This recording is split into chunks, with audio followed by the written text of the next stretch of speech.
Hello, everyone, and welcome to The Scene. My name is Jeremy Houtsma, and I am your host. We've got a killer episode today.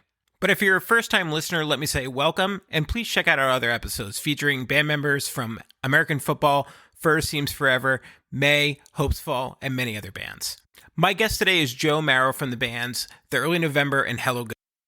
Joe served as guitar player and keyboard player for The Early November from 2002 to 2007, and then when they reformed in 2011 all the way to 2017. He also played as a guitar player in HelloGoodbye. In the interview, we talk about growing up in a small town in rural New Jersey, the fuzzy history of how The Early November started, and its ever-revolving door of players in its first couple years. We talk about the band's clashes with other bands on the Drive-Thru label, as well as their legal trouble with the Getup kids, and so much more. I hope you enjoy the interview as much as I did doing it. And with that said, welcome to The Scene.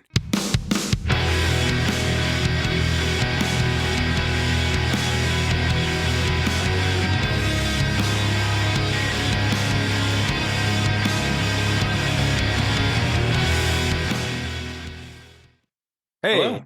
Hey, how you doing, man? Good. How are you doing? Good. Do you go by Joe or Joseph? Joe. Joe's fine. Okay. Joseph is my email name. Okay, gotcha. Well, thanks for coming on, man. I appreciate it. We are recording, just so you know. Yeah, I know it's taken us some time to kind of get this together. It's kind of my fault. But you had a pretty busy summer, it looked like, too. Yes, sure did. Which is all good. You know, it's what you want. Yeah. Sometimes I don't know. Oh, yeah, I have two kids, so it's always pretty busy. Anyway, where are you located now? Kind of two places, or Okay. Mainly Philadelphia. Okay. Which is where I spend most of my time. But I also spend quite a bit of time, and will be spending about a little less than half the year in Lucca, Italy. Okay. Yeah, I saw you just, congratulations are in order. You just bought a little villa in Tuscany. Yeah, I don't know if villa is the right word, but yeah, it's just a little house in a small Tuscan city. So I was there quite a bit this year, and then next year I'm going to start not first thing, but in February I'll be there for about 3 months. Okay. Through April, and then I'll probably pop back over in July, and then maybe once more.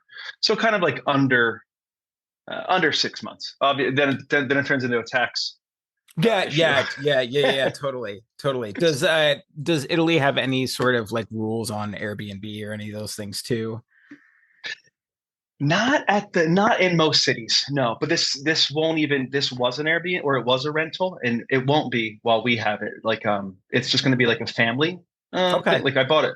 My mother will be probably using it 2-3 months herself. Not when I'm there, hopefully. But so it's just kind of like I don't want to call it like a family vacation home, because it's not quite that, but something in between that and like a secondary residence, I suppose. Yeah, that's awesome, man. You're living the dream, especially you kind of bought at the right time. If you have anything to any want to leave the country at all. Yeah, people hit me up pretty not all the time, but as we were nearing this election, I was getting probably reached out to, and that wasn't the reason why they said, but it seems like maybe it's a subconscious thing, because maybe 3 months leading up to 2 months leading up to the election, probably was reached out to by about 6 friends, and then friends of friends and acquaintances who were like, hey, you have your Italian citizenship, will you guide me, and so on and so forth. And then kind of as the election hits, as of this week, people were hitting me up, not for real, but like, hey, how do I stay in that place of yours? Yeah, I would be lying if I didn't at some point say I looked up what, probably in 2016, what citizenship in the Netherlands looks like, but that was completely impossible. Probably hard. Yeah. It's incredibly hard. So I would imagine it's like the southern European countries seem to be a little easier, even though Yeah. Italy just got, not that this is about this, but Italy got significantly more challenging as of 2 weeks ago, 3 weeks ago. They passed a new law Interesting. that would have prevented me from getting Oh, mine had wow. I not done mine. Yeah, like it would have. It's going to rule out a lot of cases or a lot of people who have applicants. Yeah. But yeah. However, I like this earlier this year. Like my girlfriend's an Irish citizen by descent, and my mom, who's both Irish and Italian, I was able to get her Irish Oh, in wow. about 7 months. I did all the work for, the paperwork That's for it. crazy. It took me 6 years to do Italy. So if you Wow. That is crazy. word to yourself and listeners, if you have an Irish grandparent, go after Yeah. Ireland. Go for it. It's very easy. Nice. So Yeah, yeah. I'm fully Dutch, man. Fully Dutch and some German. So Hey, I love myself some Netherlands. It's a great place, and Germany. I love both those places. Yeah, I've never been to Germany, but we did the Netherlands, we did Belgium, Czech Republic. Nice, Bruges was my favorite by far. dude. Bruges is awesome. I know. It was incredible. I was like a really big beer person, so we did some traveling. Specifically, I was like, my wife was like, let's go, and I was like, we got to go to Belgium just because, like, specifically for the beer. And Bruges, if I could live any place, it would be Bruges for sure. It's a lovely town. I was there like during December back in, I want to say like 2018, and all like just the beautiful Christmas markets. And I did a thing where I drove from Paris and then up into Bruges and then into the Netherlands and then kind of looped back down. Yeah. And it was a really nice, great time to be over there. Yeah. So where do you live in, I mean, obviously don't give me the exact address, but like, where do you live in Philly? What neighborhood? I live in a neighborhood called Port Richmond. Okay. I'm trying to figure out what that is. It's just north of Fishtown, where I did live okay. for a long time, which is just north of Old City, kind of thing. Right. Northern Liberties, Old City. Yeah, we lived Center lived in Philly for a year. We lived in East Falls. Oh, great! And I worked for a social service agency, so I was kind of like all over the place, all over the towns. And Fishtown at that time was really, really up and coming. A lot of it was changing around. So it's changed a little too fast, in my opinion. Yeah, so. It was probably a ton of gentrification and whatnot going on. I'm sure that, rental prices went sky high. It's actually, I'm trying to sell a house there right now, and that I had for a while. But it's one of those things where it kind of did a similar arc as Northern Liberties. Like Northern Liberties was like the cool neighborhood when I was kind of entering my 20s, or that era, and then it's like cool, and then suddenly like they just somebody gets word and they just like tank it immediately. Like everything that was cool, they just like start putting in Wahlburgers and these like chain but hip places that aren't really actual cool. And then Fishtown, same thing happened. Yeah. It was like a great, cool neighborhood with like cool, authentic, independent business. And now there's a Shake Shack. Oh God. Sweet Green, like all the like Starbucks, which they kept voting down, and now it's in. It's just kind of lost. They were never going to stop that train. Way. Yeah, and they held out as long as they could, but the pandemic, when a lot of people moved out of the neighborhood, they were able to sneak in. So yeah. So where did you grow up? I grew up in Hamilton, New Jersey. Okay. Along with Ace Enders. Yeah, in South Jersey, right? Mm-hmm. Yeah, so it's like kind of a 45-minute or 40-minute straight shot south from Philadelphia. Yeah. So I went to Rowan University. Okay, yeah. Around 2006 is when I graduated from there. So I'm familiar with the area. Grew up in North Jersey. Jason Gleason, the singer from First Seems Forever, and I were having a debate about whether or not Central Jersey actually kind of exists or not. Sure, why not? At some point. But so you grew up in Hamilton, and obviously you're not too far from there now, right? Yeah. So just out of curiosity, were you always into music? Were you always into playing music? Yeah, I kind of grew up not only loving it, but also it being kind of around. Family were like I had a cousin um, who passed away kind of a couple years ago, but he was in a, I guess like at the time, an up and coming like band that was getting quite a bit of attention from the area. They were like it was like kind of the tail end of the hair, not metal, but like the big Bon Jovi days, right? Like so Sure. it was something very similar to that. And like they were an active rock band that I think were like getting courted by labels, but it like a lot of things, probably most things, it kind of fell apart. And then he became more of a a popular cover band kind of guy, Okay. right? So I was always around that, and he would be the first. Him and another uncle on my other side, they were just all musicians. They like played in 1970s rock bands, like Nice. whether it be cover bands or they kind of hammered out originals. Nobody ever, nothing noteworthy, but I got hand me down times five guitar, and Yeah, that was nice.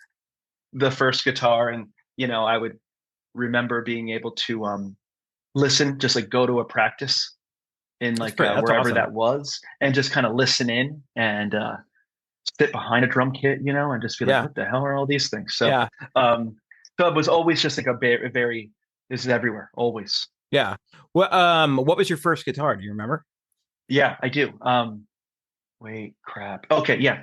It was a Harmony, like acoustic electric, but it was, I had nothing to plug it into. And so I was basically just an acoustic that had a really crummy pickup. And Yeah. also Harmony is like a Sears and the Roebuck, brand Right. Right. that, but I mean, they're cool guitars. I wish I still had it, but, must have been one of those things where that was going to go in the trash. But, We'll just give it here to you go. Joe. Yeah. Yeah. Yeah. Give it to little Joey and it wasn't, I remember not knowing I remember not having any concept of tuning it. Like Mm, I did not know that it had to be in a tune.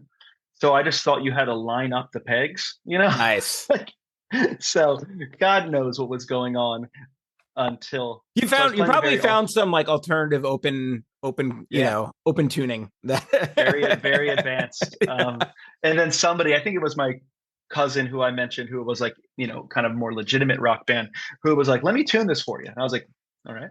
Yeah. But I seriously couldn't have been older than like six, Yeah, so it wow. was, Yeah. so I was not playing, but it was very early. Yeah. What was your first electric? Do you remember? Mm.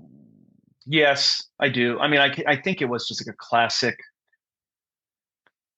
And maybe they were, I don't even know if the Squire line was around back then, but I think it was like a black, oh, sorry. Let me, Oh, it's okay. I think it was like a classic black Squire, Strat. like a Strat, like Yeah. the crummiest thing with the amp that, you kind of comes in the pack, or at least like whatever pack they were designing back Right. then. Right. Um, and I think that I think I played that for literally like in bands, like it made it all the way through.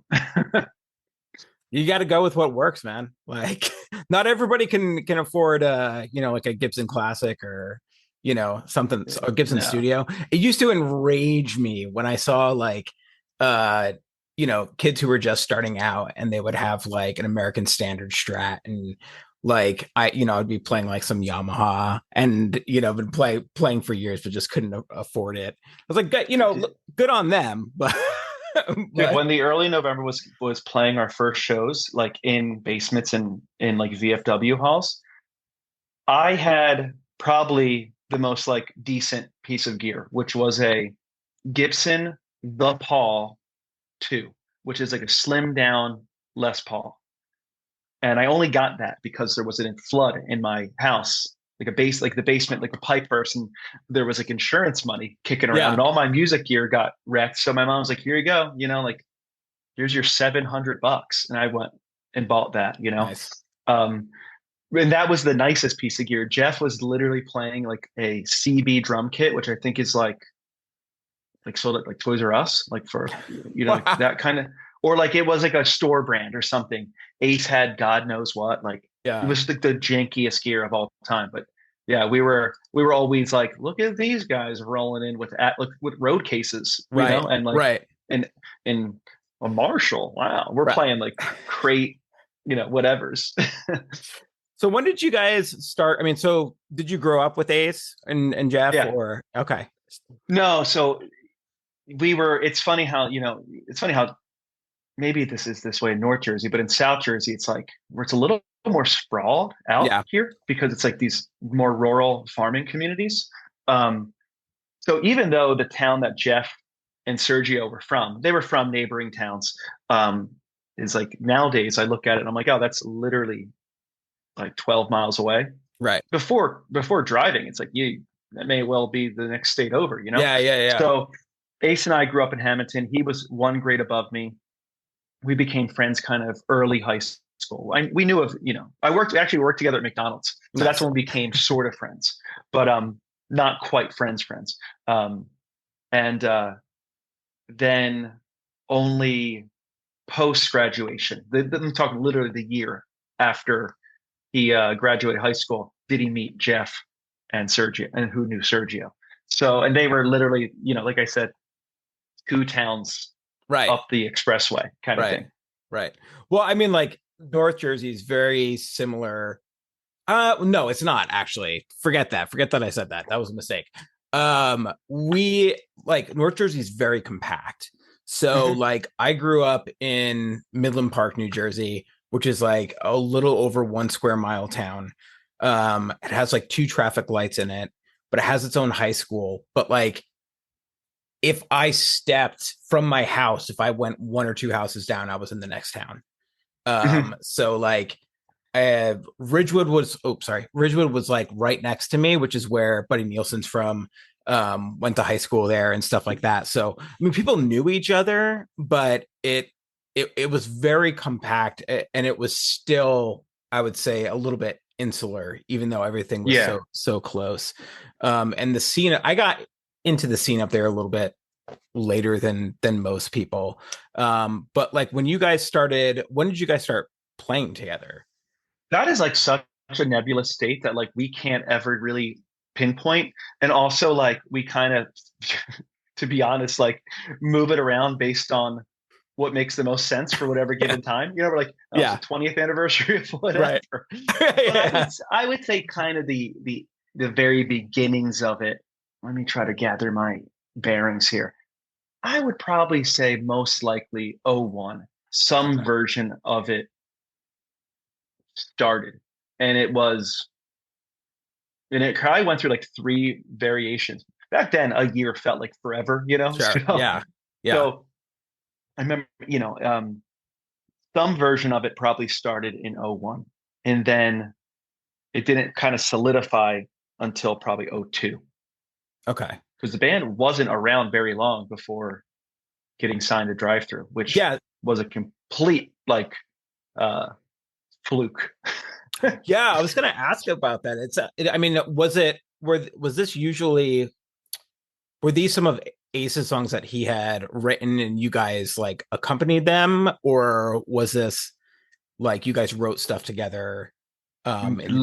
Little bit of both. I kind of came in towards the end of the like demo phase, Yeah. but I think remember enough. Like Jeff is probably like the best archivist Sure. slash historian of it all. But the way it kind of worked in my memory was Ace and I were in band together, more of like a saves the day inspired thing, lifetime, kids, teenage stuff.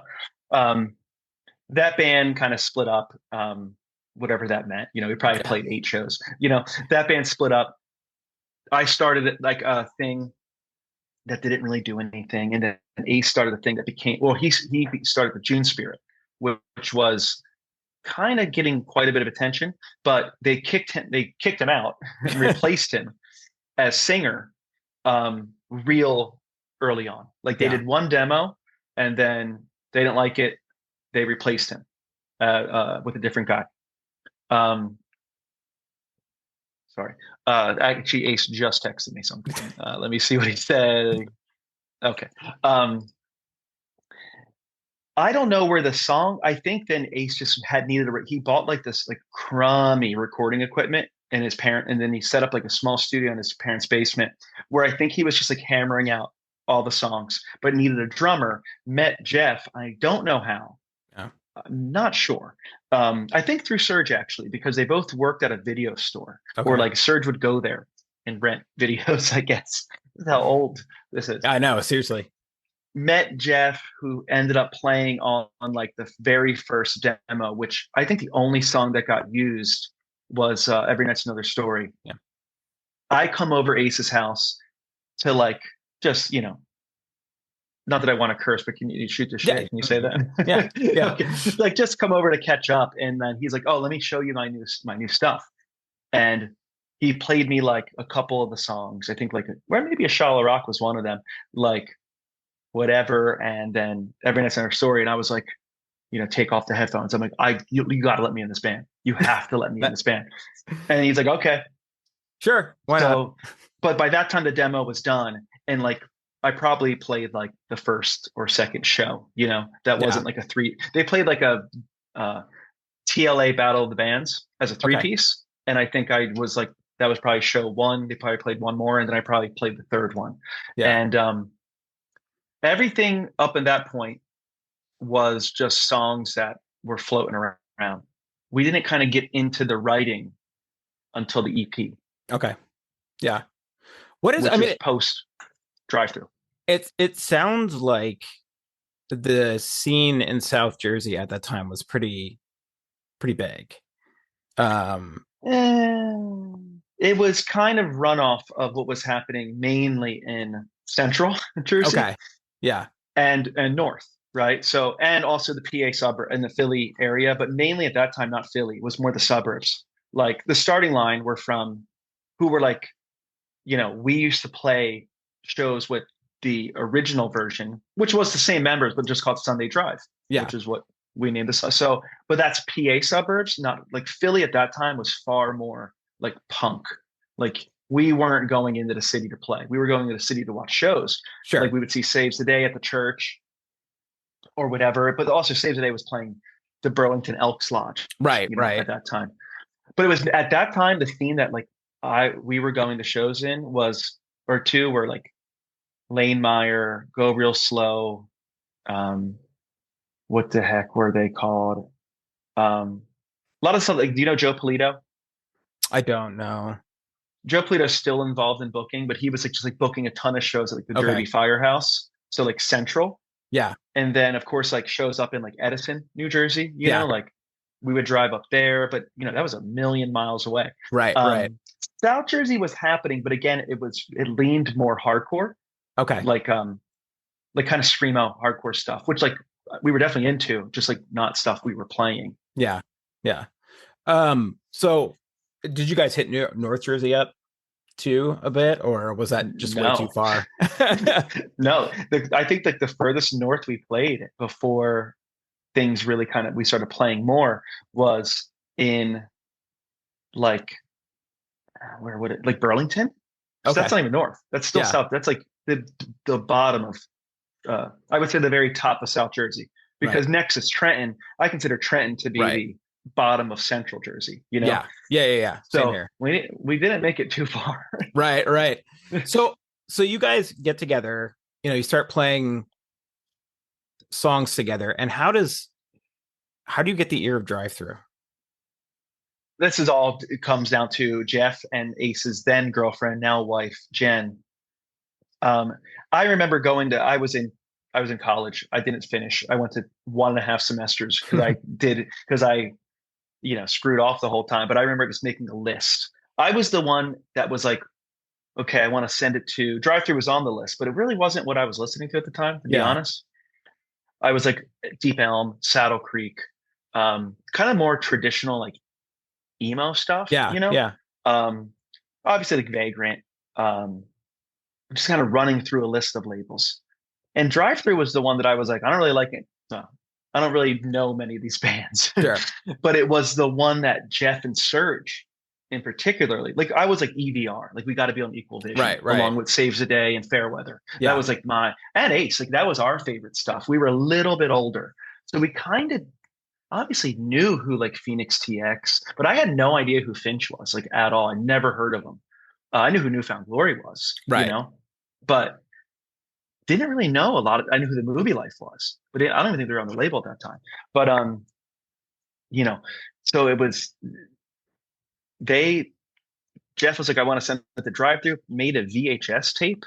Like, Nice. this is again how old it is. A CD of the demo, a VHS tape of like why you should sign us, and then like contact info. Mailed it off, and like don't know what happened about from that, but we also like Richard's screen name was Mhm. floating around like the message boards back then. Yeah. And I think it was just a matter of like, I think Jen was the one, Ace's now wife, who was just like, kind of like, you got to listen to my boyfriend's band. You got to listen to my, please listen to my boyfriend's band. He was like, fine, I'll Hounding. do it. Yeah. Yeah, hounding. And then was like, this is pretty good.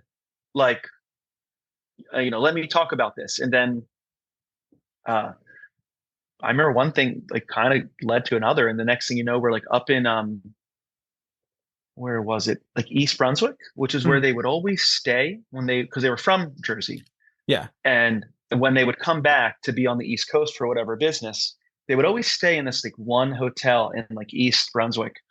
And they're like, yeah, come and, meet us. We're like, what the hell? So I drove up there Sure. and Yeah. it took a while for a deal to form, but like, yeah, it wasn't too much later. Back then it felt like a while. In reality, it was probably like 8 months. Yeah. Well, I mean, were you on board right away, even though you didn't necessarily know Oh yeah. what drive through was? Okay. Oh yeah. No, I was because I also like kind of came into it. Like I was involved and then I kind of was out of it and then I kind of came back into it.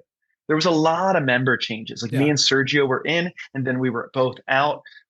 We would always fight like a lot and then that didn't change for a long time, you know.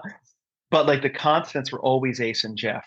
I was kind of in Ace's bands beforehand, so we always had like a little bit of friction just because we were like songwriters in a band together, Yeah. songwriters. I Yeah. didn't know what I was doing, and like Sergio was just like, I don't, I'm gonna go hang out with my friends. So I want to do this show. So he's like, we got to find somebody else. So it was like this kind of revolving Revolving door, door. rotating, Yeah. yeah. And so then it was the second meeting with Drive Through that I was involved in. Before that, it was somebody else um, who was just like there, and they're like, "What happened to that guy?" And I was like, "He's out. I'm back in." Never mentioned that name Yeah. again. Um, and yeah, after that, that was they were like, "Yeah, we want to sign the band." So this is at this point we had to be in 2002 because they were like, "We want to sign the band, and we're going to put you on our stage on the Vans Warped Tour 2002." And before we were even signed, we didn't even sign a deal. It's like because it was getting worked out, and then we signed our deal in person along with Steel Train, Jack Antonoff, on the same day on the Vans Warped Tour, Wow. like on the Ventura or LA date, whatever which one it was, and that was it. It was the worst deal of all time. I I was gonna ask, did they ask for a specific amount of records? Did they ask for like what Yeah, was and in the I'm not gonna hold this against them. They were Sure. like, they're like, here's the contract, get an attorney, and we're like, we don't know what the hell you're talking about. Like, Yeah. I don't even know of an attorney. So they're like, get a music industry attorney, get like somebody who's done some of this. And they gave us some recommendations, but I think literally one of our parents, not mine, but one of our parents were like, we also had there was two under 18 members. Okay. And so the parents were like, we're taking charge of this. Right. Like, we're not letting our kids sign something unless like our attorneys look it over. Their attorneys had no clue what to do with a record contract. These are people who probably Right. like, I remember the guy, he was a nice enough guy, but he was like, his claim to knowing how to negotiate entertainment was he handled like a minor league baseball contract, which again, not entertainment Right. and nothing to do with records. Right. So it was like barely negotiated. They were like, yeah, it looks good.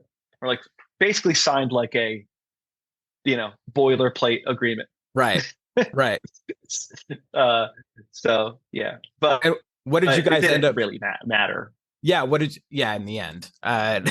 Like what did you guys agree to that you I have the contract somewhere. It's actually, I do have it on my, I did end up scanning it or get it scanned one day. It's like a million pages long. God, But I think it was 7 records, holy three moly! LPs or 4 LPs and 3 options, or the reverse of that. Back then, it felt like $1 trillion because a record deals did have more money attached to them because there was more money in the Right, industry, and things just also cost more to make. Like back then, we're just coming out of the tape era. This is right. right on the dawn of digital recording.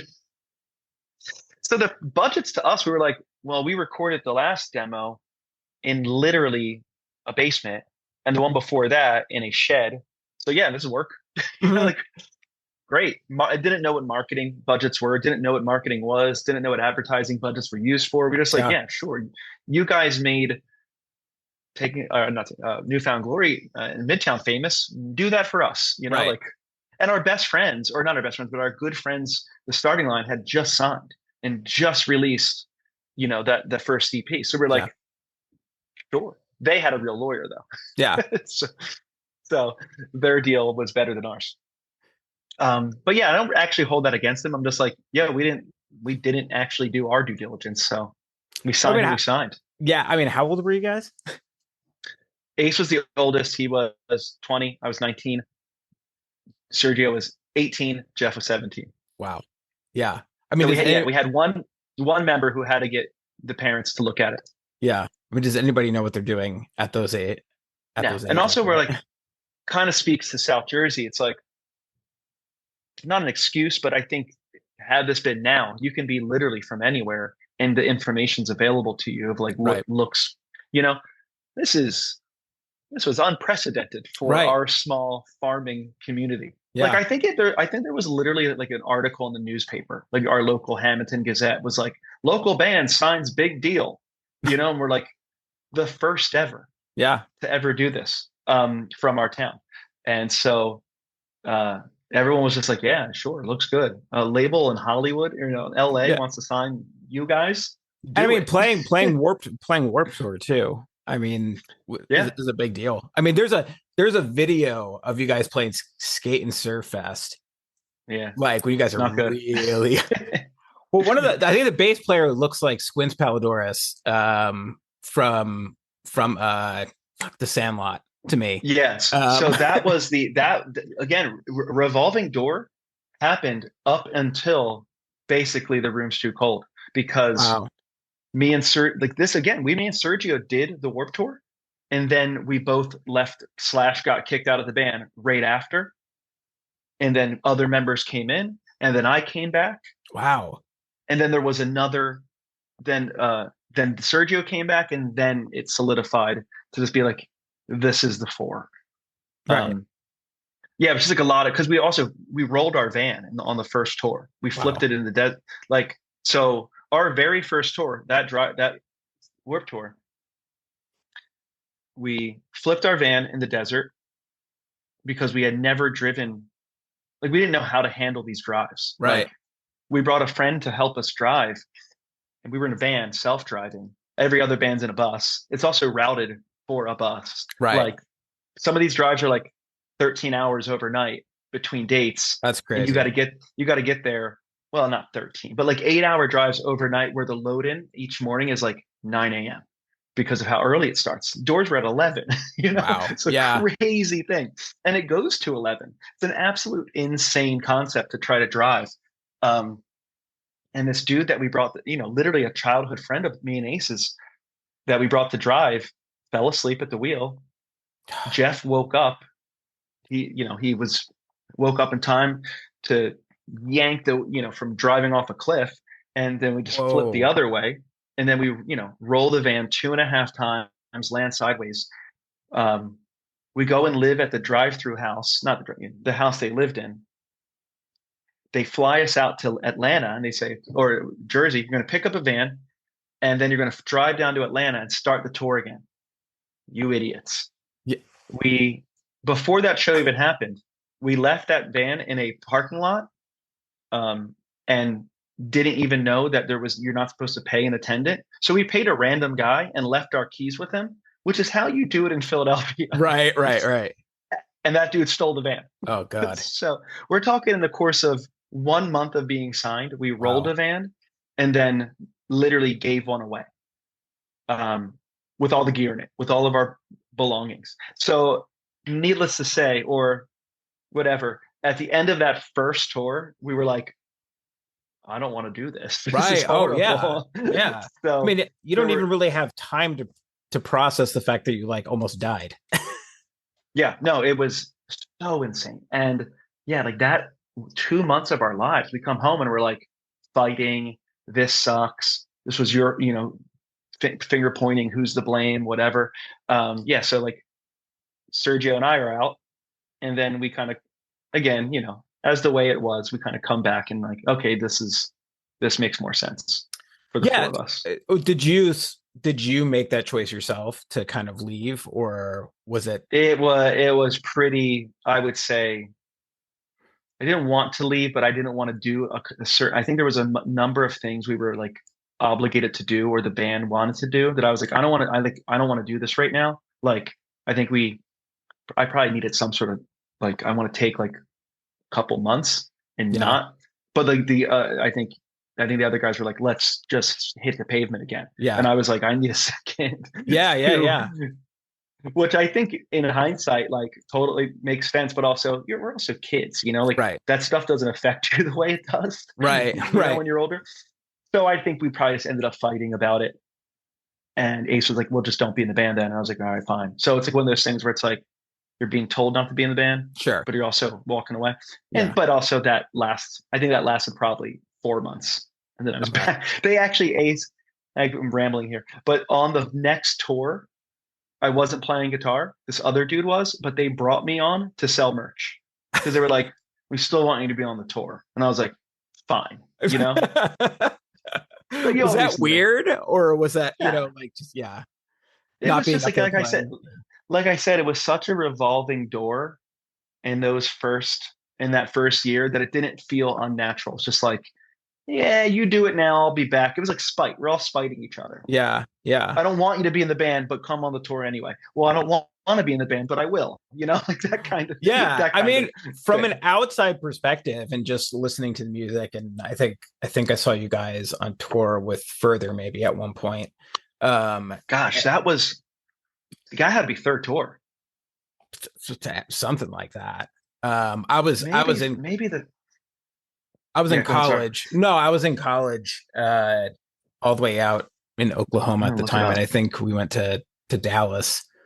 Um, I think that maybe it was you guys, Further, The Rise, and Elliot. Yep, that's exactly it. Yeah. That tour, um, I don't think it was my first one back. That was trying to find it online, actually. I was actually just talking to a guy named Dave Shapiro, Mm-hmm. who is a very big booking agent. Um, I worked with him very closely on some clients, but he played drums in a band called Count the Stars, Oh yeah. who we toured with same year. So okay, it was. I'm looking at a review of the Fort Lauderdale show, which I actually remember at the factory, which I doesn't say the date, but yeah, February 11th. Yep. And so later that year, we toured with him and American Hi-Fi on that tour, which also had Fall Out Boy on it. So crazy times. But yeah, that's Yeah. '03. That probably was third tour. Yeah. I think from an outside perspective, like the revolving door, I mean, I don't even like really remember that. It was always kind of core, like you, Jeff, Ace, and Sergio. And I don't know how many people would like remember all that revolving door going on. I think the one tour I didn't play guitar on, just one. Granted, it was a cool one. It was Taking Back Sunday and The Starting Line Mhm.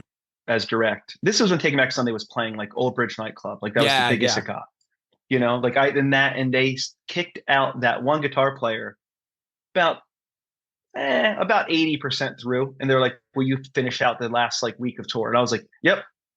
Sure. And Why not? Yeah. so there was. I like to think I say I missed like about half a tour, probably whatever, I don't know. But Yeah. that was that was that had to be the end of '02 because we did So the Warped Tour in the summer, and then they were like, we want to go back on a tour, and I was like, I don't, yeah, like we just almost died. right.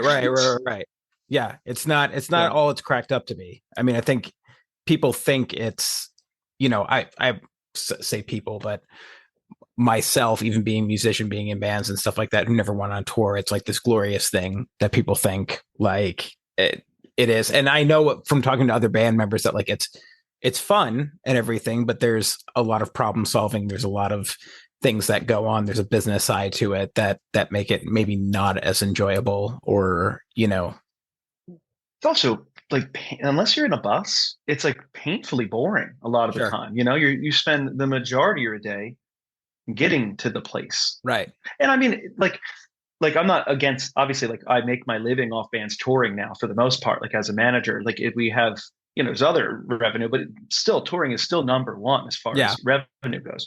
I had to learn how to find my footing in it, right? Like realizing that no one's going to tell you what to do. You got to figure it out. And I really love that. Once I yeah, kind of that ticked on, I was like, oh, like we were such farm kids and such clueless idiots that once we were told to go out on tour, we were like, well, how do we get there? And they're like, you drive, you yeah, dumb idiots.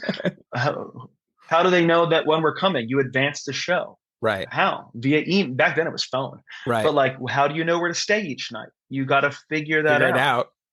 Yeah, And once that kind of stuff kind of kicked on, there's like purpose and meaning. And then I'm like, this is fun.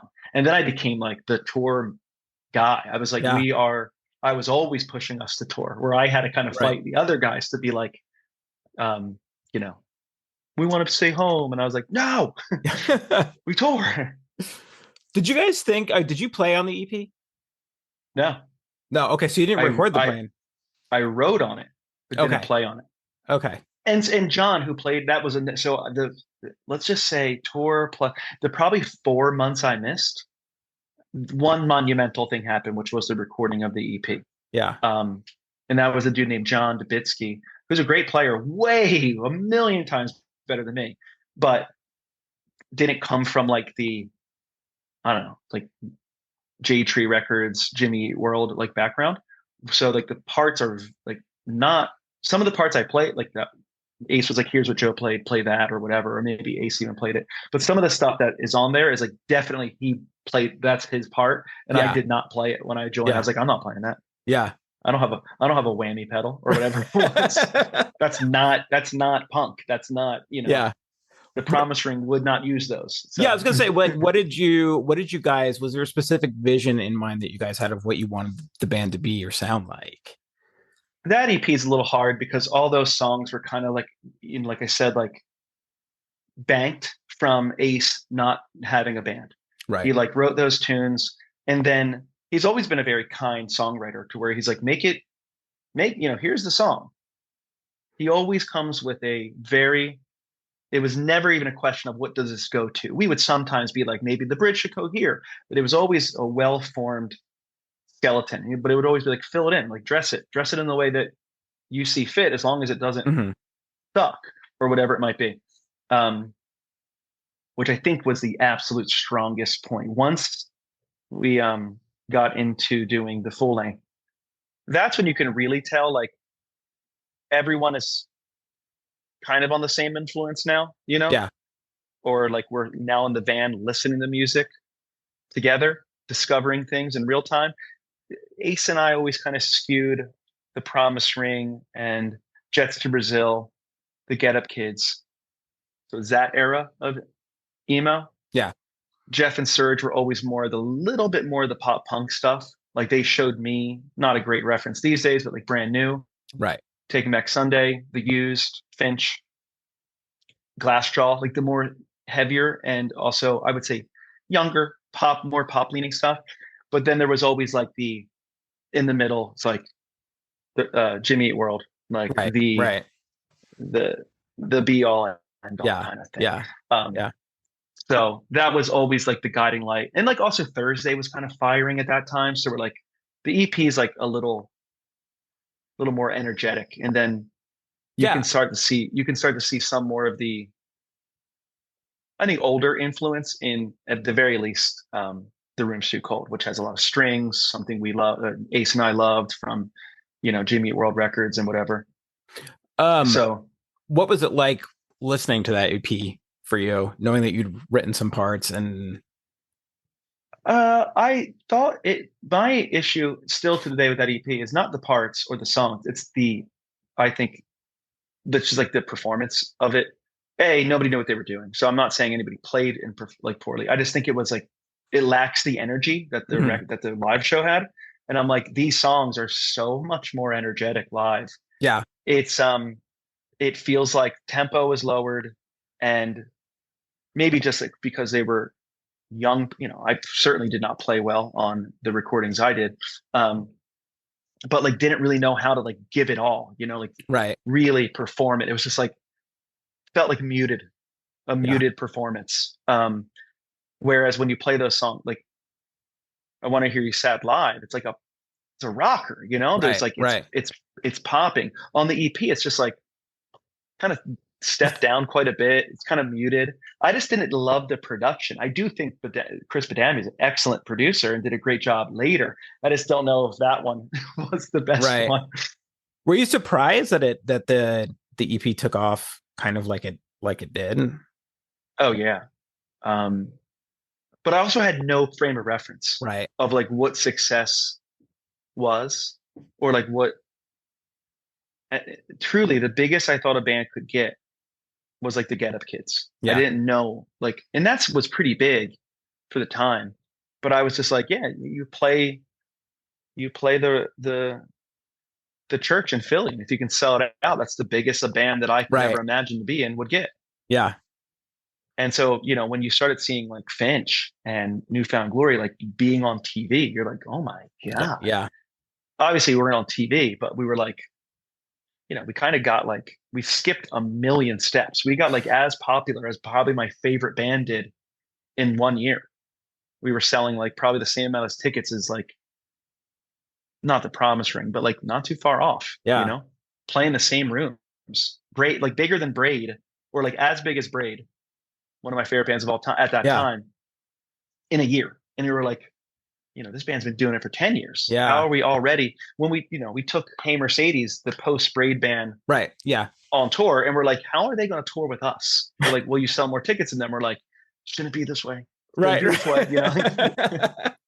But, did you guys get any flack for being so young and kind of taken off? Oh, yeah. Well, I actually don't care. I'll just name names. I don't care. There was one band on Drive Thru, RX Bandits, who particularly like straight up hated our guts. Like Matt Embry, when we got that band stolen, the label was like, okay, here's what you're going to do. 2 of you are going to go on the starting line, or the Finch bus. Or I'm sorry, the starting line bus, whatever, they're sharing with somebody. And the other 2 are going to go on the Finch RX Bandits bus, because I guess there was like open bunks. And we never found out because of this.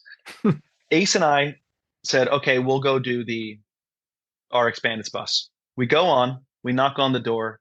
Matt opens and he's like, you're not coming on. Close the door. God. And we're like, hello. And he's like, yeah, we're like, but Stephanie said that we're supposed to be on this bus. He's like, yeah, she didn't run that by us. We just found out about it. It's not happening. Closes the door.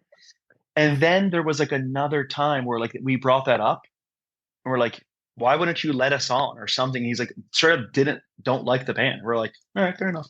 Like, don't think you're good. We're like, cool. Interesting. Okay. Yeah. I remember the band Finch kicked us out of their dressing room once, like not theirs, out of the backstage. They were like, we were on 2 of their shows and one was at the Norva, and they're just like, you guys are being annoying, leave. And we're like, the show's still happening. They're like, yeah, like just go somewhere else. And we're like, cool. Okay. Lord, we'll go do that. So like people, and we were like, and I don't think we were being obnoxious. We were probably being obnoxious, but not rude. Right. or destructive. We were just like kids. Um, so yeah, I don't hold a grudge, but I'm always like, oh, don't Yeah, forget yeah, that, yeah. you know? Yeah. So So what was it like recording? You guys go from the EP straight to, the room's too cold. And what was that like? Because now maybe you're getting more money. Like what was that like going into recording? recording that record was actually like a really great time. Um, I just think we all kind of knew what we wanted. We had the means and the help in the shape of Chris Badami, the producer, to get things done that seemed completely unbelievable to us in the first place, like a string quartet, where we didn't know how to write out the sheet music. None of us could Right. read music or anything like that. But like, you know, telling them how we want it to sound, and then somebody writing out the sheet music, and then making that happen in hearing a string quartet play in live to these songs was just like unbelievable. And then having like all these toys to play with. I've always been into me and Ace particularly, but I think me and my like other group of friends were really into like the Elephant Six stuff, like Mhm. Nutrimilk Hotel and all these like and like the early Bright Eyes stuff where you're Yeah. just like playing, you're finding old ramshackle shit equipment and just like seeing what it sounds like.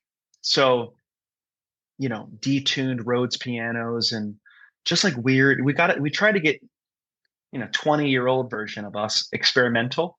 Yeah. And you can tell there's a lot of like, I think it's mainly a seamless record. So there's like these weird transitions in between. And some of them I listen to and I go, ooh, that we could have done that better.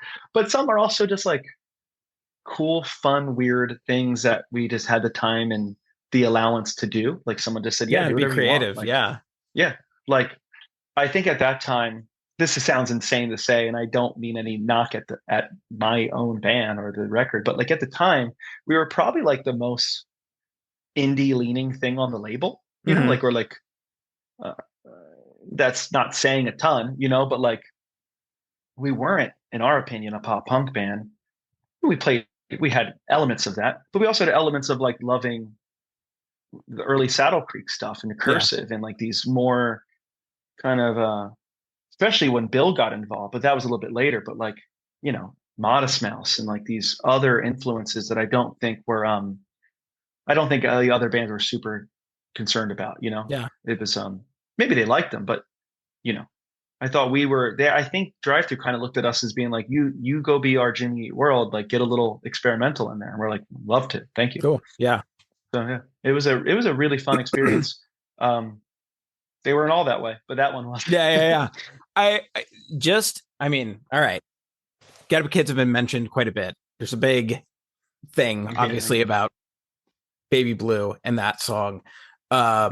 You guys had sort of an homage on it, and then we're Perfect. not Yeah. we're not really allowed to play that. And to this day, is it can that be played? It's played, right? So playing it is not the problem. So here's my understanding of it. And now that I work in the music industry, this is also my revisionist history of it, knowing how these things tend to work. And also how we had a conversation with Matt Pryor about it, and he told us this is how it worked on his end. So our label hits up their management. We didn't have management at the time. We didn't have management until well after that record came out. Um, we were kind of anti like all of that. Yeah. But they were supposed to go ahead and like our label reached out to management, their Get Up Kids management at the time, and said, "Hey, we have this young band, love the Get Up Kids. They want to plop in a small version of I don't remember the name of that song. Um, Me either. that the Get Up Kids song comes from. I don't remember the name of it. But whatever it's called in their song, it's literally a line like, "I don't want you to love me anymore," right? It wasn't written like that. We had a version totally not like that. I really Yeah. wish we didn't do that. I really wish we had stuck with that version. It's a little stolen Valerie, to like take a band's like sing along part and be like, we'll do it too. But that was always there was always a little bit of friction on that kind of stuff. But anyway, we did it, and the management said, "Yeah, no problem, all good. You don't need to worry about a mechanical license," which is what it technically would have been, even though it's not a full cover. Just do it. The band will be fine with it. Turns out he never cleared it with the band. Ooh, yeah. So then when years later, so then we get hit with a not a cease and desist, but like, hey, you got to pay for this use, which a mechanical license is essentially about 7 cents on every copy made. Okay. So, you know, right. X that out over how many copies. And technically it shouldn't be a mechanical because it's not a whole song. It's not a cover song. It's like an interpolation, I guess. But anyway, you know, the label's like, yeah, all right, well, that sucks. We were told this was cleared.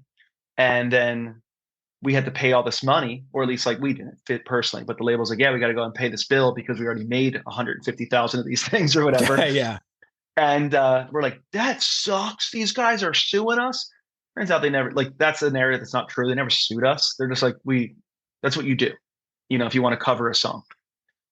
We didn't understand at the time. I mean, I think that's obviously like super valid, right? Like here you are thinking you're making a like homage to a band that you guys love, you know, and you're maybe not as in tune with like the legal aspects of things. Yeah. And the community, yeah, the bands and stuff like that seem to be so tight, like so with each other. Years later, we see we talked to Matt Pryor and we're like, can we just ask you one thing? Like, what was the deal with that, like, you know, suing us, I guess, or whatever. And he's like, we never sued. We never heard that. Like, we were never told this was happening. Our management cleared it without asking us. We didn't want to like penalize you guys, but like the reality is like we wanted to. They also did not care for our label. The label tried to sign them, and they were like, they had a bad instance, like where they almost signed. Apparently, there was some bad blood. They're like straight up just like wanted to make an example that like you can't just do whatever. It's like it wasn't against you guys, but unfortunately, you were the Trojan horse for us trying to make an example. Yeah, the proxy. Which I see, but I also kind of see it from the other side of being like, "Oh, we're kids. We just love your band." Right. Like, make an example in a different way. Be it, you know. Right. But so that's that story. I don't know how much of it exactly went down like that behind the scenes, but that is my understanding and also my like, you know, music industry revisionist understanding. Sure. I mean, obviously you're older now, but at that time, was that like very disappointing for you? Like, how did you feel about it? There was a point where at this point, the band is pretty popular, or like, relatively speaking. There was a point where we wouldn't do it. We would play the song, but we would almost like, this is dumb little also defiance in our own way, but we would like turn backs to the crowd or just like head down during that part and then come back in on the bridge. You'd let the crowd do the work. Exactly. Like, it felt at that, after being like, you know, slapped on the wrist for doing it, we're like, well, now we wish we never did it, but it's kind of out there already, but we don't really want to perpetuate it. So we'll let the crowd do it. And we did that for a long time. I would say only until we got back together in 2011 did we like own it and be like, fuck it, it's ours now. Yeah. You know, like whatever. So yeah, that was yeah, I guess we just kind of shied away from it, but also it's like, we're not going to not play that song. Right. Like, well, that was like it's just your guys' first like single off that, right? Yeah, it was one of them. Yeah, it was that, and yeah, probably Ever So Sweet were probably like the ones. Yeah, that was it. Those two were the first. I very significantly or like remember going. I think it was on Pure Volume that like I saw that you guys had put a new song on, and it was. Remember, it was Baby Blue, and I remember listening to it, and I was like, "This is awesome!" Like this. Yeah, thanks. Yeah, that's one of those ones. That's one of those songs that there's a couple of songs on that record where I'm like, this is. I believe we wrote better songs later on, but like for the time, for it being a first LP of the oldest member at that point being 21, I'm like, they're pretty good, good, pretty proud of this. Also, like when we had to kind of relearn it for the 10th anniversary of the record, we like somehow got the tracks from Chris, And we're Ace and I are also learning that there's a song where we're both playing completely different like chords that are clashing, Mm, but like there's because it's not to a click, because there's parts like that where we just like straight up don't know what we're doing, it creates this like interesting thing that I just happy accident stuff. I just don't think you yeah. can create that. You know, there's a feel to it that I find to be very real. And unlike a lot, I feel like unlike a lot of things at that time, and most certainly in the future, there's like a human element to it because it was done to tape, no Right. click, with unknowingly to us, not even playing the correct chords. Like an unnatural clash that would have I was like holding a string where it made one like overtone that's just clashing, which makes it cool. Yeah. Not knowing, I didn't know what I was doing. I'm just like literally not knowing how to play guitar. That's what it was. Wow. So you guys played with no click. That record was no click. Yeah. Yeah. Yeah. And you could That's tell. crazy. You could very much tell in that it's all over the place. Well, I think like the production then versus the production now, where everything is like, you know, like let me get that one snare hit, right? To kind of Yeah. paste in. You know what I mean? Where it feels like one of my favorite records is the second stage tour by Blade by Coheed. Mm-hmm. And specifically because it is so underproduced and so raw that like you go on to their next CD and it's more produced and everything gets more produced. But there's something that when you're playing as a band and maybe you're not playing to a click or anything, there's kind of a rawness or an energy that you kind of catch that Yeah. isn't overproduced, you know? Especially in this umbrella genre, right? Like Right. energy is so important to the overall experience because this music is meant to be performed live to people, peers. Yeah. You know, it's youth culture music for the most part. It's why hardcore exists, right? Like Right. it's meant to be the moment in time that you saw, right? It's I think cathartic emo is also the same thing, just a little slower, just a little Sure. more emoting. Not all records have to sound that way, you know. Um, there's plenty of bands that couldn't perform how they performed on record, right? Like Copeland's a good example. Like there's Right. strings and all this amazing stuff, but that was a band that was like, this is our live element. We became more of that later. This is our Yeah. live version of these songs. But back then, I think literally because of limitations, we weren't all that good. It was like a very great capture of the best we can do live with a little bit of studio magic, but we could still pull it off live. You know, like Right. it was just, a really, and also kind of being like just having enough, knowing enough to be dangerous, but not knowing enough to like get in your own way. You know, Yeah. Yeah. kind of a real nice little moment right there. Yeah. So So how much also, I just want to touring? touch on Oh yeah, one go for it. thing.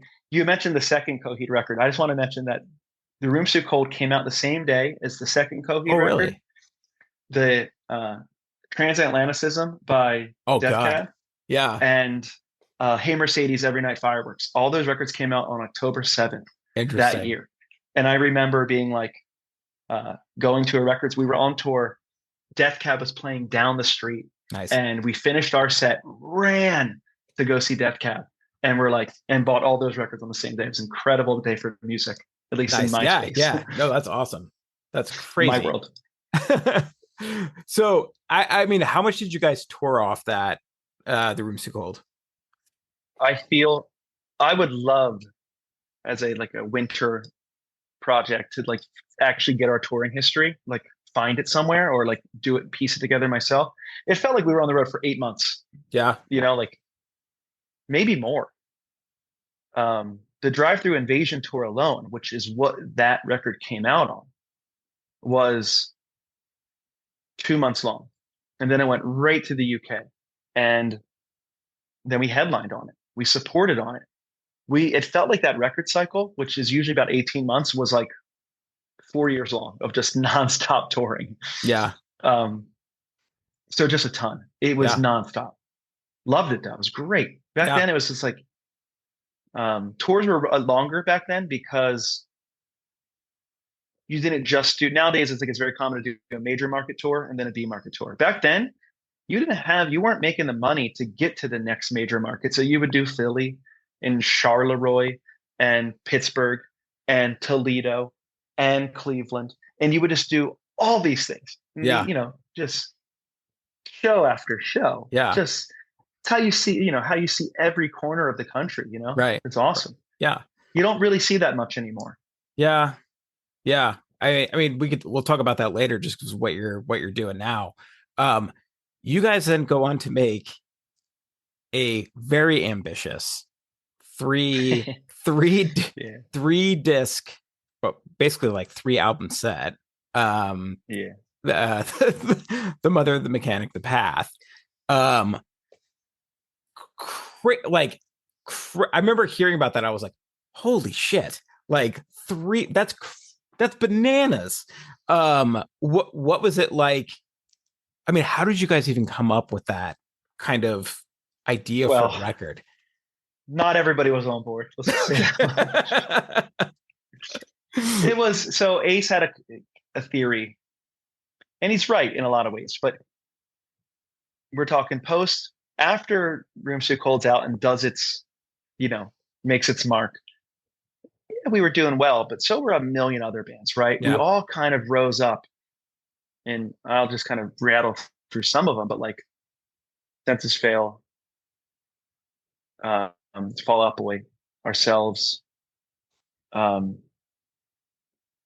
line, we're kind of coming a little bit further ahead, but like there was a lot of bands, brand new even, that all kind of like rose up at the same time and got to the same level, and then was a kind of a hard stop. Maybe some were a little more popular here or there, right. but it was just like everybody hit this like glass ceiling, and at this point, this music is like blowing up everywhere. Right. Yellow Card's about to have a hit, Something Corporate is having a hit. Like everything was changing really fast. And also there were major labels coming into play.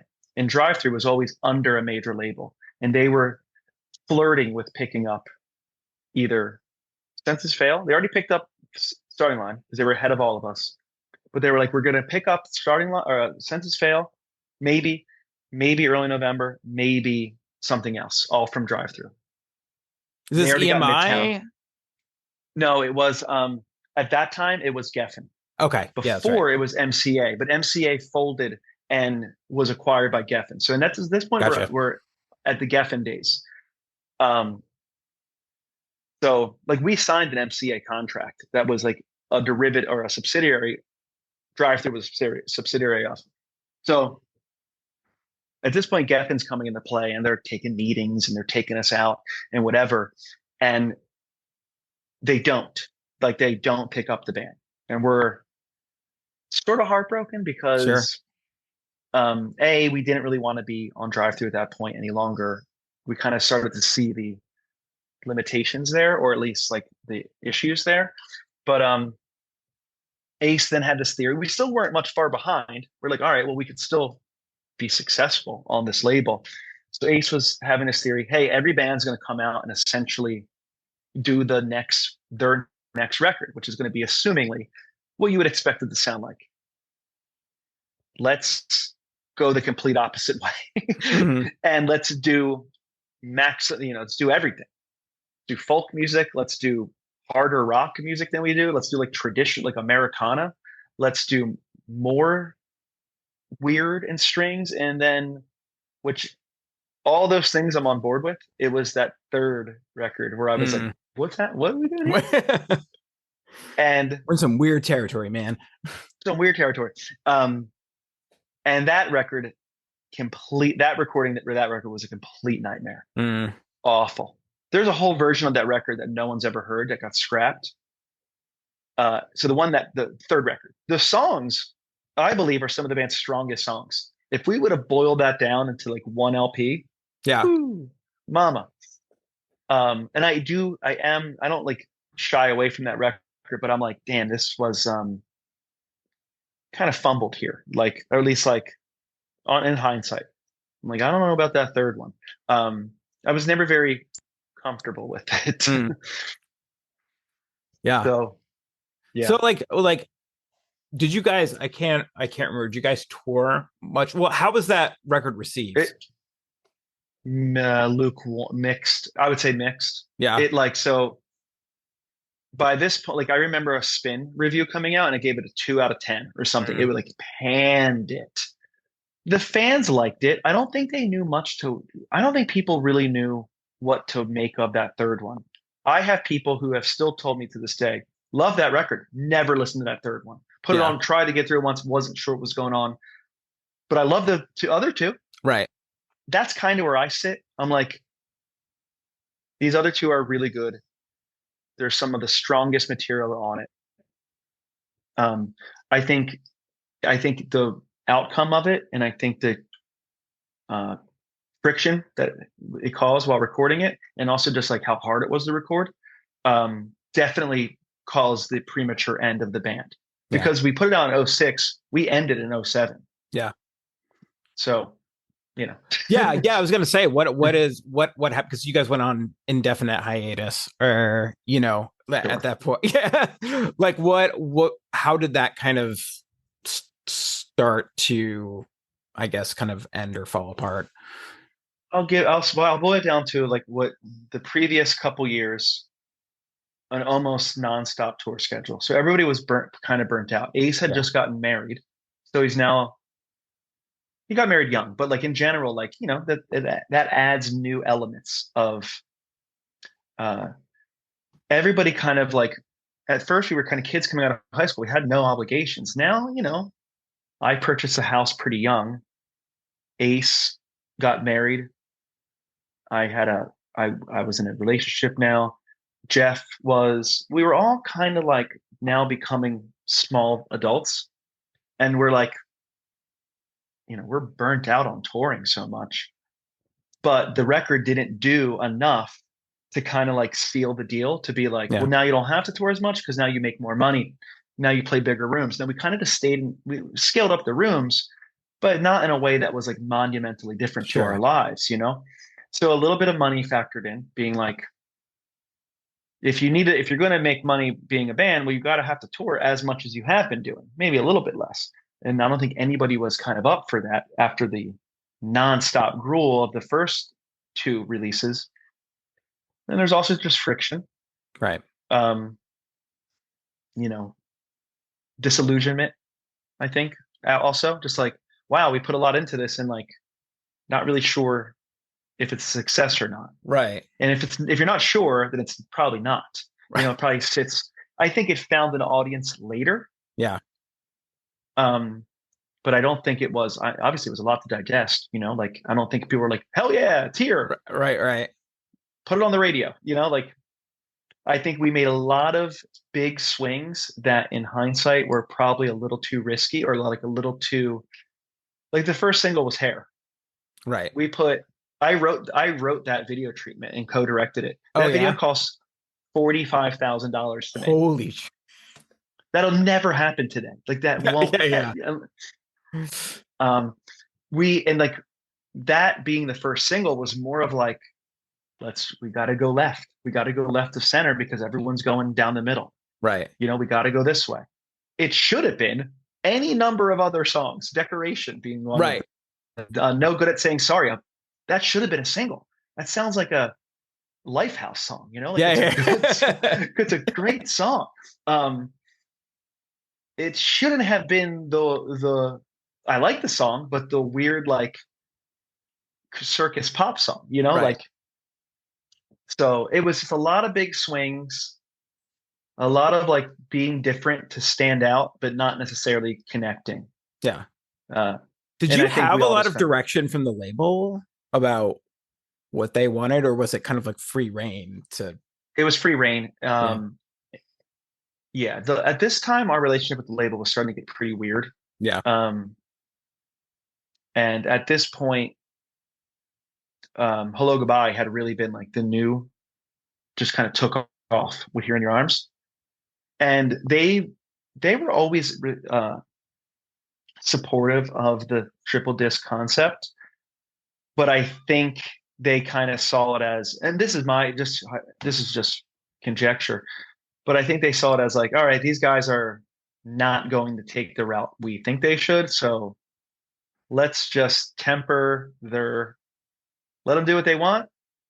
Go for it. Like we got a lot of opportunity out of it. Like we literally Yeah. hosted the MTV2 or like rock show for like a whole week. They That's film it awesome. all in batch, but like we did all these things like on TV, a bunch of TV things. But I think it was our choices that made it not go any further. And, that's just not every decision you make is right. Yeah, yeah. So you guys come back together, you know, how did the coming back together part happen in 2011? Like how'd that Well, I unfold? went on.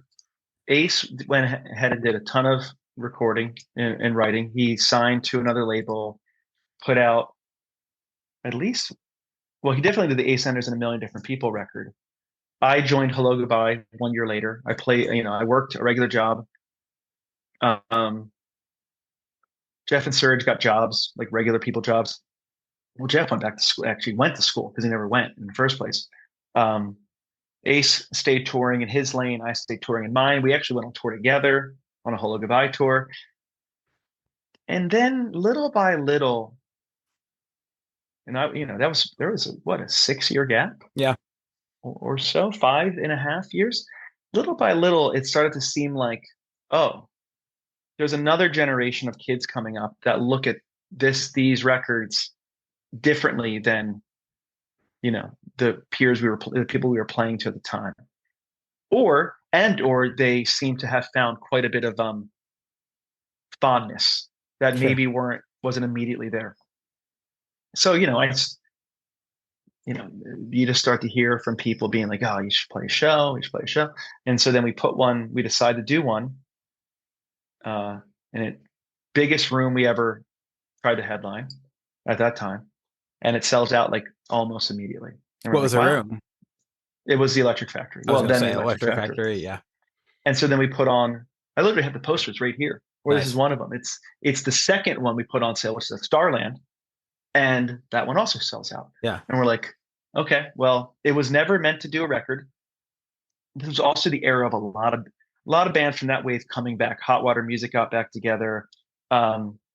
There was that whole new era of bands, right? Like the Run for Cover bands and Top Shelf Records. There was a whole new era because it kind of went through like the cycle of like the neon emo scene of like Clover Starship, and where everything was like not our space at all. We would have not thrived anyway, in that era. We weren't around for it, but like we would not have thrived. It was all swoopy hair, Devil Wears Prada, heavier, that kind of stuff, or neon that kind of stuff. Yeah. But then it felt like that stuff died out. And the next generation, literally my clients and some of my best friends, like the Wonder Years, are like, we love the Early November. And You Blew It's like, we love them. Like you guys should go on tour again. And and that's kind of how it worked out. Yeah. And then also we were being presented with offers by labels that we could have only ever dreamed about in the past. We had friction with our label, but now labels are coming and being like, yeah, we'll give you one record deal for like nice quadruple the amount of money. We're like, and now I know about record deals. And I'm like, right. Okay. Yeah. Did you so we were able to Oh, sorry. Did you have kind of like your choice then of labels, or was it? Yeah, I mean, well, not our in the world, right? Like there was for the record that we came back on in Currents, Rise was like the big player at the time. Yeah. Equal Vision and then Hopeless. They were all like, they all made offers, and we went with Rise as a lot of people did at the time. But it's truly a great deal. It's a phenomenal. I think did pretty well. People liked it. I'm certainly proud of it. But it was just, and then it was kind of like the band's just back, Yeah. And you continue with it for what, like 6 more years? I mean, it's still going. Yeah. Like I no longer tour, but I still manage it. I mean, that's why partially why Ace is texting me. Yeah. Latest record came out this year.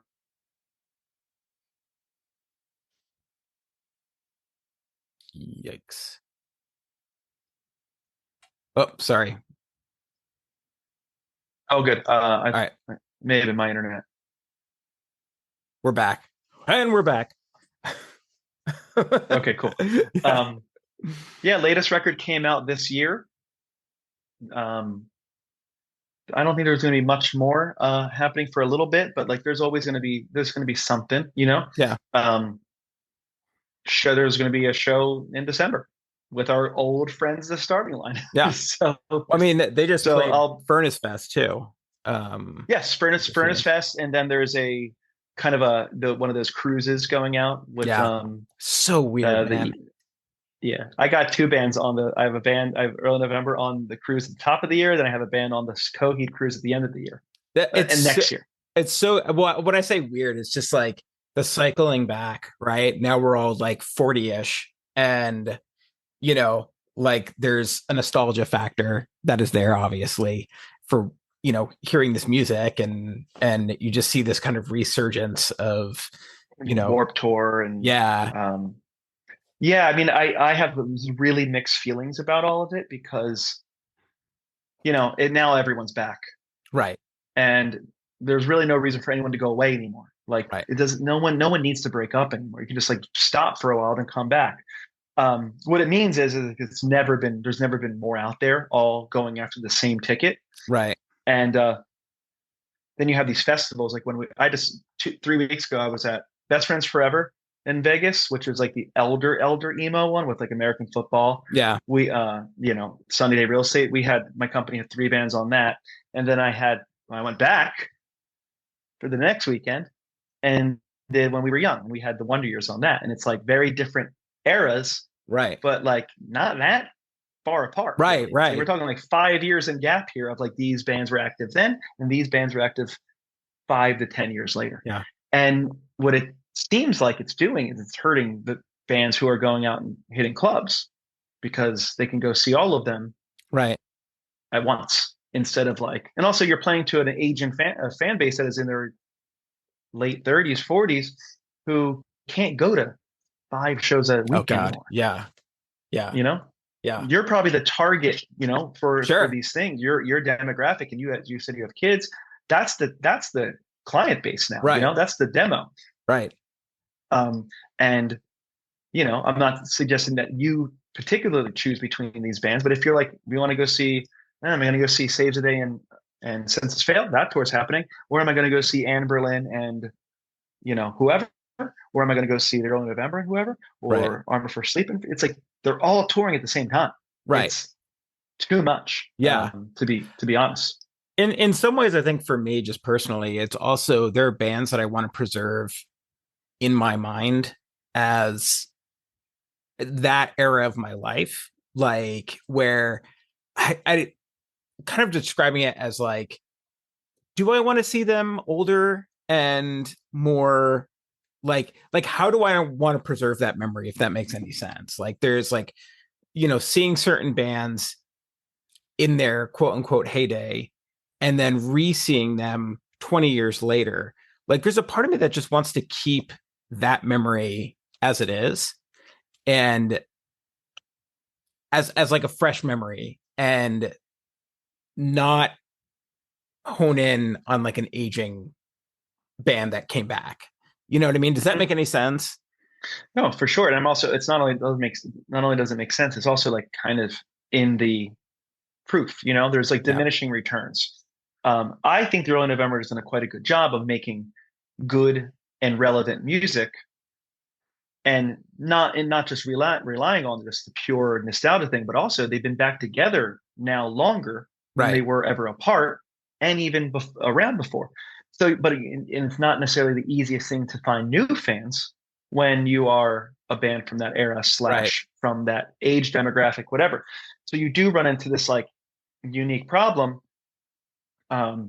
where there's like a little bit of diminishing returns. Yeah. And you'll see this with all these bands, right? They come back, you have a good moment, and I do think like in general, like me as a listener, the band I love gets back together, I will generally want to go and see the reunion or the one right after. Yeah. But after that, I'm probably the same boat. I'm like, don't need to see it, Right. Unless it just happens to be at a thing. I also work in music, so it's a little bit easier. But if I was not, I would probably go and see. I'll go see Sunny Day play Diary in full, Sure. or or American football doing the American, playing because I never got to even see them in the first place. But after that, I'm not going to go. I probably won't go the next time. Right, right. Exactly. That's what I like. When American football got back together, I went to the first few shows that they did. I went to one in Seattle, and that was amazing, right? Because I'd never gotten to see them in the first place. And so it was like, I don't know, it was incredible. But seeing them the next time or multiple times after that was, yeah, just not something that I'm like interested in, so to speak. Yeah, I mean, I just saw them at Best Friends Forever, and they're awesome. Like we share a crew member, we know them. Um, well, like with another one of the other bands, but like, um, it's everyone's like, they obviously have enough people to go and Right. fill rooms and sell tickets, but it is a strategy thing from the band side where you're like, you got to come back and then you got to starve it a Sure. little bit, create a demand. It can't be the way it was. It's just not going to make sense the way it was 15 years ago. Right. You're not coming up anymore, like Right. where every day is a new fan to play in front of. It's like now you got to the fan base is great, but they are older and they can't go to every Right. show. And then also you got to keep in mind half of the all revenue is coming from merch sales, where you're like, how many early November shirts or any band does one person need? Especially as you get older, it's like Right. you probably buy a little bit less band merch than you Yeah. did when you Yeah. were 17. Yes. so Yeah. it's a unique, it's an interesting problem. It's not that it's like dire or anything like that. It's still a very awesome community to be a part of, but it's something that you got to be conscious of and also try to navigate. Yeah. So when did you start Lesser Matters? 2017, but I managed bands at other companies before, or like I Okay. had my same clients, and I'd kind of jumped around from a few different companies, just getting my bearings on loud noise outside, on like artist management in general, and then kind of landed on just start my own thing. So Yeah. started it. What do you enjoy about it? I've also kind of going way back to what we first started talking about is like finding your groove and touring. I was never the strongest musician. Uh, quite frankly, I'm quite bad. Um, Never was like, I wasn't going on tour to be like, oh, I'm going to party every night. Like I love the lifestyle of it. I really loved the kind of the mechanics of it. Yeah. The logistics. I really started to love talking to our booking agent and learning about how does it work? Yeah. How do you decide? How does anyone decide who gets paid? Like what you get paid? Okay, oh, that makes sense. And then when the early November did hire a manager, this wonderful woman named Michelle, I would say, will you let me um, listen in Hmm. on your calls with the label or your calls? Like, just let me listen. And she was like, absolutely. Like she always wanted to cultivate like an interest from a band member. And so she would just, I wouldn't know what these words even meant, but like, different types of royalties or uh, strategy on marketing or whatever. Um, it came one of those things where that side of it just became really interesting to me. And I would try my hand at managing band, a small band from from the area that I Sure. liked. Wouldn't really go anywhere, or it wouldn't got a little further, but the next one gets a little further. They break up, but now I have a little base of people that I know. Um, the next one gets a little further, and you just kind of keep doing that until you kind of start finding yourself with things that are doing stuff. Yeah. That's And impressive. I've been super, I was lucky really. And I like to think that at the time, I had a little bit of an idea of like, I think this is good. And I think Yeah. other people will know. I think I've always had a decent ear with that. Um, so but also there's been a lot of things I've worked on that have gone, I know this is going to work and it Yeah. doesn't. Yeah. So, Trial and you error, can't, right? yeah, you can't get too comfortable, but, I've just like, I kind of have just one, question for you is just for your mind in the business and everything like that. How do you think digital music changed, I guess, like the landscape? like it didn't even change it, like terraformed it, like it Yeah. completely created a new planet.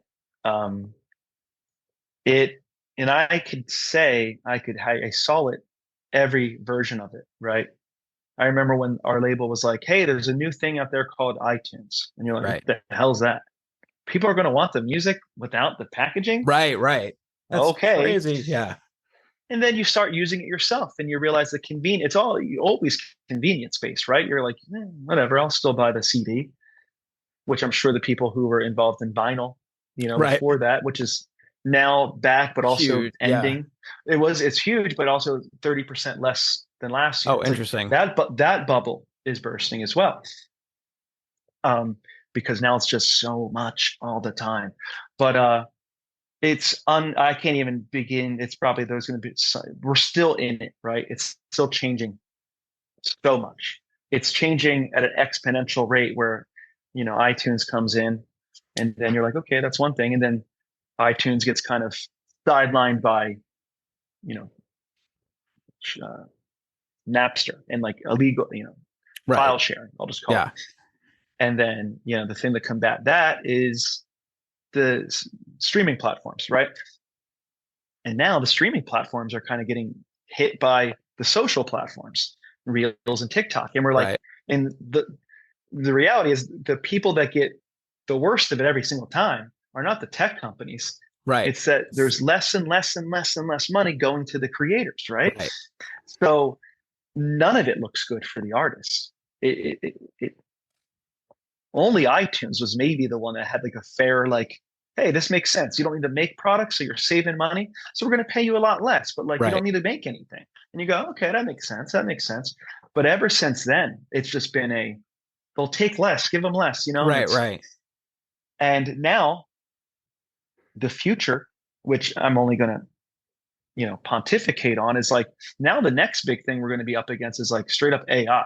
Like you can feed AI enough material from any given band. I mean, they're doing it already. There's like a band called the AI Beat, not a band, but the AI Beatles, which is somebody's fed some program or series of programs, the entire catalog of the Beatles, and said, write a song like the Yeah. Make Beatles, something like that. and Yeah. and then they jump in and tweak it to make it sound a little more better. That doesn't make any sense word wise. Just like Chat GPT will often be like, I'm super smart, but also the dumbest thing you've ever seen. Right. It's still working like that, but also this has been 2 years. Yeah. What happens in 5, right? So hypothetically, are we going to be seeing like artists come up on these streaming platforms called the AI early November? Right. And did it learn from our music? Sure. But is it our music? No. No. Is Yeah. it Ace's voice? No. But like, did it learn from his voice? Yeah. There's Yes. a really tricky ground. It's completely unprecedented and the biggest, just like it's a small fraction of the entire existential threat that is, or existential everything that is Right. like, what is this going to do? Yeah. And granted, you could be like, many industries could fight against it, but the arts have always, the power has never been in the hand of the artist. Right. So I'm not incredibly optimistic until these people come outright and say like, you can't release this music. And if you do, it's got to be treated like, I'm talking about cover songs and mechanical royalties or interpolations or whatever. There might have to be an entire new lane that says like, great, you're allowed to exist, but you need to pay X Right. amount of your income from this to the original artist, Right. that this is obviously uh mock or imitating. Right. Right. I And actually like remember hearing an NPR news story about this as well, about Mhm. like AI art, and then trying to figure out like, who gets credit for it, and as it's, like you said, whole new territory. I also had a question just with the streaming platforms and stuff, and you managing bands. Do you think it's harder than ever? Like I've talked about this with other artists on here. I talked about it with Steve Lamos from American Football. Oh, Just nice. about the plethora of music and to self-release and, to have like, self-record and like all that stuff. Do you think there's so much out there to get exposure now at like the level maybe that, you know, um, you guys did back when you started? Like, do you think that's even possible? Do you think there's too much of a glut of music? Yeah, I mean, it's a catch-22 because you've never been in a better position to own your rights, right? Which is Right. like the last thing we've got. Like, it's why Taylor's version is Taylor's version, right? Right. Like rights ownership. Like the world's waking up to like this has been robbery for a long time. However, I can't imagine being a young band right now because the media is dead. There's no music media Right. anymore. Like whatever's left is a whisper of like Rolling Stone is a shadow of what it meant, Right. or what it was and what it means. You know, one of my artists put out a record just a month ago who back in the day we would see a good pitchfork score and like it meant a lot. Yeah. And the last one, there was the last one where they got a not so good pitchfork score, there was like a internet they were trending on Twitter that day. Well, now I just mentioned two basically obsolete things. Not that they're not being used, but like Pitchfork has been sold for parts to like Right. GQ magazine. And like the score came out and everyone went, Yeah. don't care because no one is talking about it anywhere because there's no central point because Twitter X is a complete mess. Right.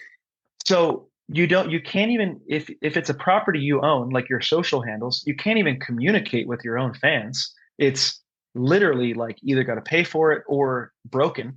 Right. And then there's no place aside from like micro scenes, discords and Reddits where people will talk about it. But then again, that's not an open forum. That is Right. basically a room in a very big space, right? Right. There used to be these qualifiers that were like, you're good, you got a review. You're even better, you got a good review at some spin or whatever. Right. Nowadays, I don't really know what the I'm sure you get hit up by publicists in your with your podcast. Like in general, people being like, hey, we want to have people on. Or you have to reach out that's to a nice publicists. thought, but we're a pretty small podcast. So well, but the reality is like podcasts and short form video, it's kind of the only thing we have right now. Like, yeah. yes, we hired a publicist I love my publicist friends, but I'm not really sure what they're going to do. Like when I was at Best Friends Forever, there was a dude named Jacob, I think Jacob Givens or something.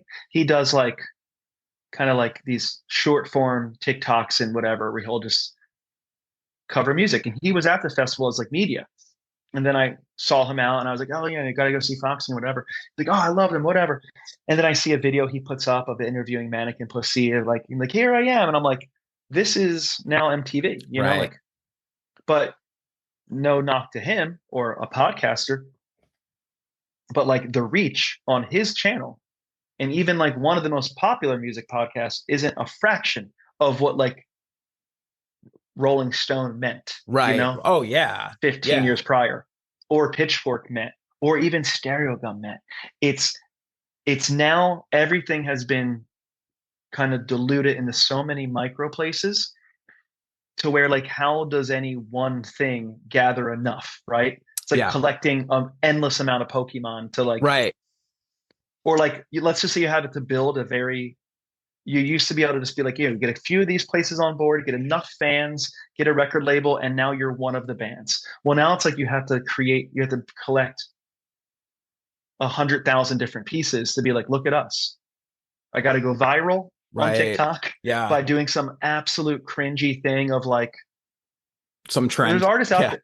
There's artists out there right now that are like signed to labels that I work with, not the ones I work with, that are like their whole marketing plan is like, get hated on the internet. Oh my God. Like make stuff so rage baity that people are like, you suck, I hate your guts, just to like break the algorithm a little bit so that you get seen. And hopefully just by the pure mass exposure of just absolute hatred, you find some fans. That's crazy. Imagine if somebody said to me 20 years ago, that's your marketing plan, I'd say, yeah, I won't. I'm done. Why would I don't want to do that. Yeah. And that is truly a marketing plan for that artist. That's crazy. I am so absolutely grateful that I'm a little bit of a dinosaur in this industry, right? But luckily, I work with bands that predate that, who will not live or die by a TikTok trend. Yeah. Zero November is not going to stop if they don't go viral. The Wonder Years will still do fine without a viral moment.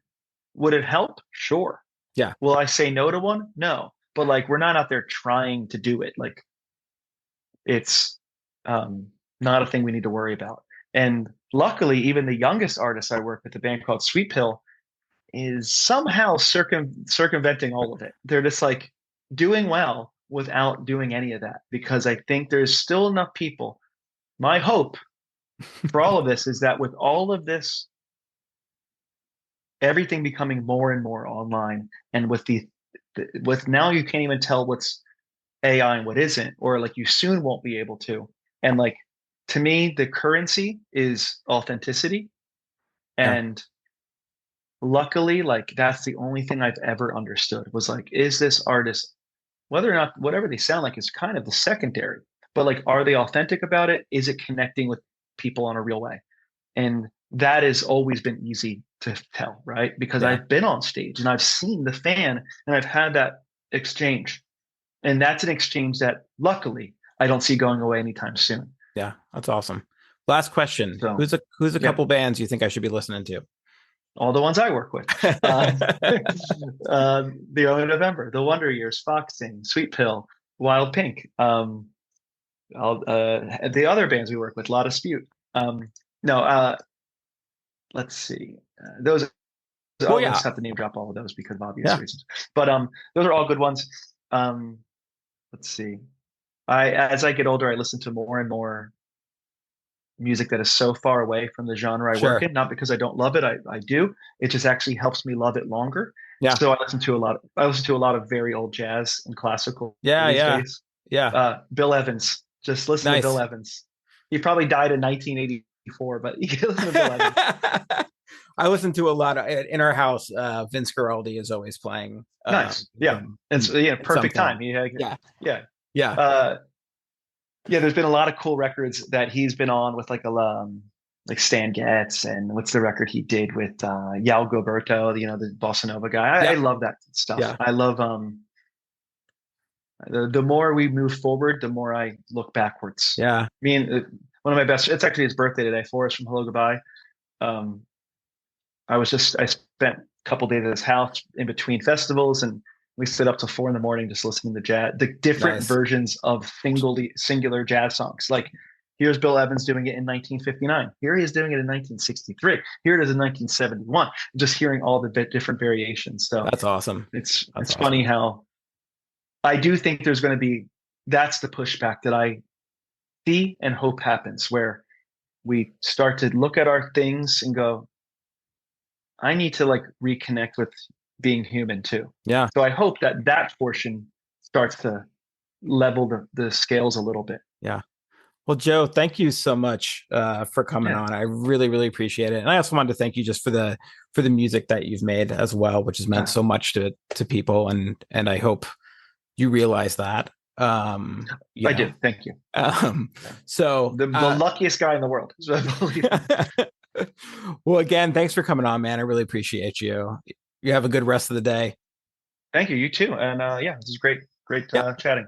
Yep. I'll let you know when it comes out. Sure. Cool. All right. Thanks. All right. Thanks, man. Have a good day. Bye. You too. Hey, that does it for the episode. I'd like to thank my guest, Joe Marro, again for coming on. Welcome to the Scene is a production by me, Jeremy Houtsma, a one-man army who does all the interviewing, editing, and music. If you like what you heard, please consider subscribing. You can find the show on all major podcasting platforms and on Instagram @TheScenecast. Again, thanks for listening, and we'll see you next time.